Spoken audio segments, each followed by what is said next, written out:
എൻ്റെ ഒരു വർക്കിംഗ് ദിവസത്തെ ഡേ ആണ് ഞാൻ നിങ്ങളിപ്പോൾ ഈ വീഡിയോയിൽ കാണിക്കാൻ പോകുന്നത്.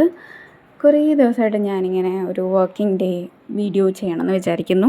ആഫ്റ്റർ വർക്കിംഗ് ഡേ, അതായത് ഒരു 6:30 7:45 ആവും ഞാൻ വീട്ടിലെത്തണമെങ്കിൽ. അപ്പോൾ അതിന് ശേഷമുള്ള വീഡിയോ എടുക്കണമെന്ന് ഞാൻ കുറേ നാളായിട്ട് വിചാരിക്കുന്നു.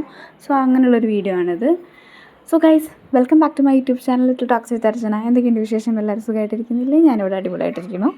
ഓക്കെ, ഞാനപ്പം കമ്പനിയിൽ നിന്ന് വന്നു കഴിഞ്ഞ് റൂമിലെത്തിക്കഴിഞ്ഞാൽ ആദ്യം ചെയ്യണ പരിപാടി എന്താ വെച്ചാൽ വെറുതെ ഇങ്ങനെ കുറച്ച് നേരം ഇരിക്കും. ചിലപ്പോൾ അതൊരു 5 മിനിറ്റ് ആയിരിക്കാം, 10 മിനിറ്റ് ആയിരിക്കാം. അതിനങ്ങനെ സമയമൊന്നുമില്ല. ഞാൻ പണ്ട് സ്കൂളിലൊക്കെ പഠിച്ചുകൊണ്ടിരുന്ന സമയത്ത്, സ്കൂളിലും കോളേജിലൊക്കെ പഠിച്ചുകൊണ്ടിരുന്ന സമയത്ത് ക്ലാസ് കഴിഞ്ഞ് ഉടനെ വന്നിട്ട് ഞാൻ കട്ടിൽ കയറി കിടക്കും. അതിനെനിക്ക് അമ്മേൻ്റെ അടുത്ത് നിന്ന് ഒരുപാട് ചീത്ത കേട്ടിട്ടുണ്ട്. കാര്യം അമ്മ എപ്പോഴും പറയുന്ന കാര്യമാണ് കുളിക്കാണ്ട് കട്ടിൽ കയറരുതെന്ന്. പക്ഷെ ആ സമയത്ത് അമ്മ പറയുന്നതൊന്നും കേൾക്കാണ്ട് ഞാൻ കട്ടിൽ കയറി കിടക്കുമായിരിക്കും. കാര്യം എനിക്ക് ഭയങ്കര ടയേർഡ്നെസ് ആയിരിക്കും വന്നു കഴിഞ്ഞാൽ. അപ്പോൾ എവിടെയെങ്കിലും ഒന്ന് കിടന്നാൽ മതിയെന്നാവും. അപ്പോൾ ഇപ്പം ഞാൻ അങ്ങനെ കിടക്കാറില്ല കേട്ടോ. കാര്യം ഇപ്പം കിടന്നിട്ടുണ്ടെങ്കിൽ അപ്പോൾ എന്നെ നിർത്തിപ്പിടിക്കും. അങ്ങനെ കുറച്ച് നേരം സമാധാനമായിട്ട് ഇരുന്ന്, കാര്യം ഓൾറെഡി നമ്മൾ സ്റ്റേഷനിൽ നിന്ന് ഇറങ്ങിയിട്ട് നടന്നിട്ടാണ് റൂമിലേക്ക് വരുന്നത്.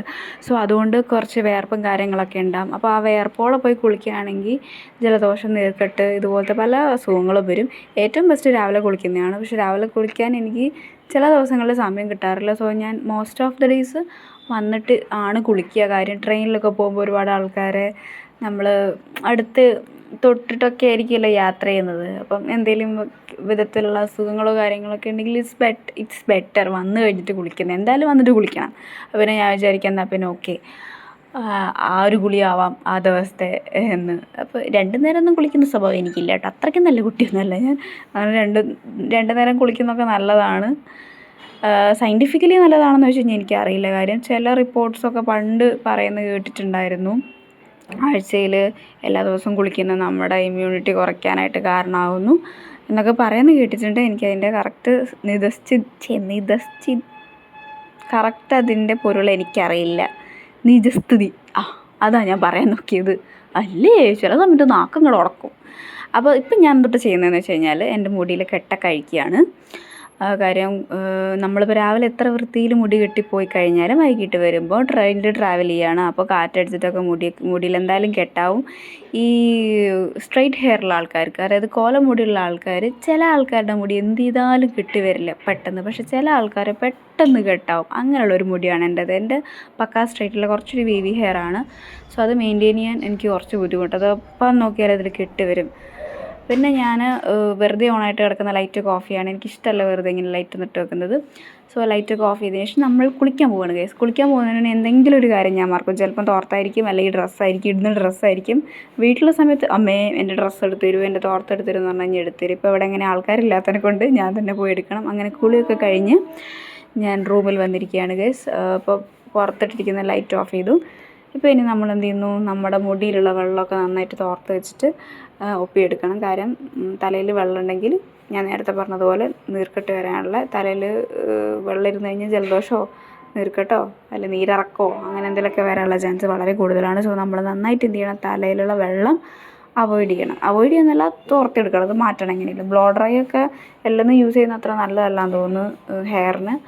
അപ്പോൾ നിങ്ങളത് നോക്കിയിട്ട് ചെയ്യുക. എങ്ങനെയാണെന്ന് വെച്ചാൽ ഞാനിവിടെ ചെറുപ്പം തൊട്ടേ തോർത്ത് വെച്ചിട്ടാണ് ഹെയറിലെ വെള്ളമൊക്കെ ഞാൻ ഉണക്കിയെടുക്കൽ. അപ്പോൾ നിങ്ങൾക്ക് മൈക്രോ ടവൽ ഉണ്ടെങ്കിൽ കുറച്ചുകൂടി അതായിരിക്കും കേട്ടോ ബെറ്റർ. പിന്നെ നന്നായിട്ട് ഇങ്ങനെ മുടി ഇങ്ങനെ അമർത്തി ഇങ്ങനെ തോർത്തുന്ന അത്ര നല്ലതല്ല എന്ന് ഞാൻ കേട്ടിട്ടുണ്ട്. കാര്യം മുടിയൊക്കെ വേഗം സ്പ്ലിറ്റായി പോകും, മുടി വേഗം പൊട്ടിപ്പോകും. നമുക്ക് തലയോട്ടിയിലുള്ള വെള്ളം മാത്രം കളഞ്ഞാൽ മതി. മറ്റേ ഹെയറിൻ്റെ അകത്തുള്ളത് നമുക്ക് വേണേൽ വെള്ളം ഒപ്പിയെടുത്താലും മതിയല്ലോ. സോ അത് നിങ്ങൾ നോക്കിയിട്ട് ചെയ്യാം.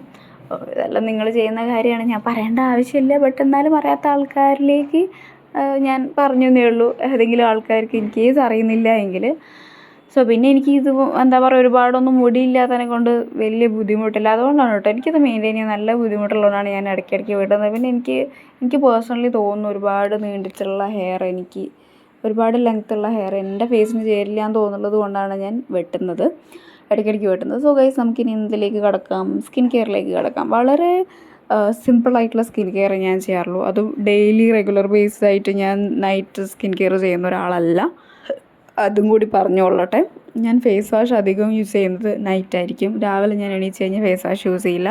കാരണം ഞാനൊരു വീഡിയോയിലൊരു സ്കിൻ കെയർ ഡോക്ടർ പറയുന്നത് കേട്ടിട്ടുണ്ട്, ഡ്രൈ സ്കിന്നുള്ള ആൾക്കാർ രാത്രി ഫേസ് വാഷ് ചെയ്യുന്നതായിരിക്കും കുറച്ചുകൂടി ബെറ്റർ എന്ന്. സോ അതുകൊണ്ട് ഞാൻ രാവിലെ മുഖം കഴുകിയിട്ട് രാത്രിയാണ് ഞാൻ ഫേസ് വാഷ് ചെയ്യുക. ഫേസ് വാഷ് ചെയ്തിട്ട് നമ്മുടെ ഡോക്ടർ ആലീസിൻ്റെ വൈറ്റമിൻ സി സിറം എൻ്റെ വീഡിയോ കാണുന്ന ആൾക്കാർക്കറിയാം, ഞാൻ എപ്പോഴും യൂസ് ചെയ്യുന്ന സെയിം സിറമാണ്. അത് യൂസ് ചെയ്തിട്ട് നന്നായിട്ട് മുഖത്ത് ഈ ഒരു സിറം അപ്ലൈ ചെയ്യുന്നു.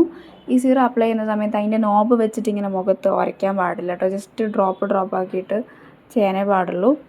അപ്പോൾ നല്ല രീതിയിൽ നമ്മൾ എന്ത് ചെയ്യുക, നമ്മുടെ സ്കിന്നിലോട്ടേക്ക് വൈറ്റമിൻ സി സിറം അപ്ലൈ ചെയ്യാം. എന്നിട്ട് മോയ്സ്ചറൈസർ ഇടണം എന്നാണ്. പക്ഷേ ഞാൻ മോയ്സ്ചറൈസർ ഇവിടെ യൂസ് ചെയ്യുന്നില്ല.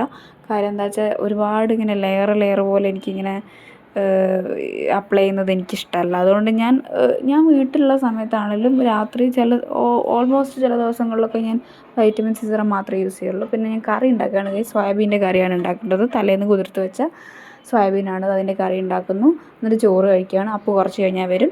അപ്പോൾ ഇത്രയേ ഉള്ളൂ എൻ്റെ വീഡിയോ. ചെറിയൊരു കുട്ടി വീഡിയോ ആണ്. അതിനുള്ള കറിക്ക് വേണ്ട സാധനങ്ങളൊക്കെ അരിഞ്ഞ് വെച്ച് കറി റെഡിയായി.